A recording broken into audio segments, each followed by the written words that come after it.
আবেগের বক্তব্য দিচ্ছেন, তোমাকে বিদায় দিতে আসি না, এই সকল কথা অন্য লোকেরা বলবে, আমি বলবো, সাধারণ লোক বলবে, রাষ্ট্রের দায়িত্বতে থাকবে তে দীপ্ত কণ্ঠে বলবে, তোমার বিচার করব, তোমার আসামিদেরকে ধরে দৃষ্টান্তমূলক শাস্তি দেব, এতদিনের আলটিমেটাম দিলাম, চেষ্টা করব। এটা হবে রাষ্ট্রের প্রধানের বক্তব্য। রাষ্ট্রের প্রধান কোনো আবেগ দিবে না, ঠিক কিনা?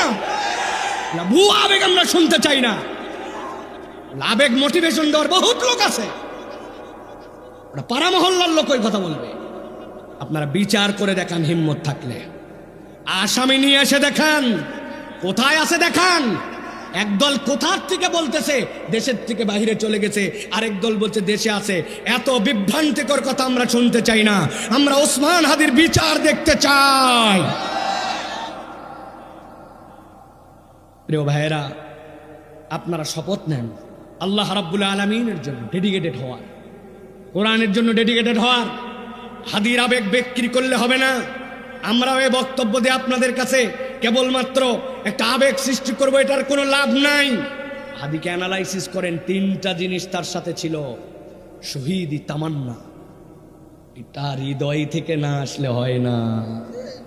জীবন আল্লাহর জন্য দিয়ে দিব, এটা কথায় কথায় বলা এত সোজা না। 2 নম্বর যুক্তিগুলা দেখেন, শানিত যুক্তি, তুখার মেধা, তার প্রয়োগ। আপনি আজগুবি একটা কথা বলবেন, খালি হই হই করবেন আর গরম মারবেন, এই দিন নাই।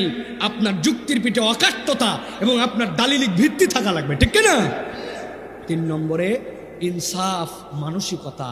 আল্লাহ বলেছেন ইন্নাল্লাহা ইয়ামুরুকুম বিল আদলি ওয়াল ইহসান। আল্লাহ দায়িত্ব দিয়েছেন তোমাকে আদালতের পক্ষে থাকতে হবে। You will be the last person. তুমি হবে পৃথিবীর শেষ ব্যক্তি।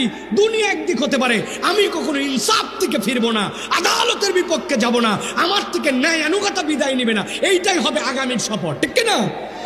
তরুণ রাজি আছো? রাজি আছো? আল্লাহ কবুল করবেন, আল্লাহুম্মা আমিন।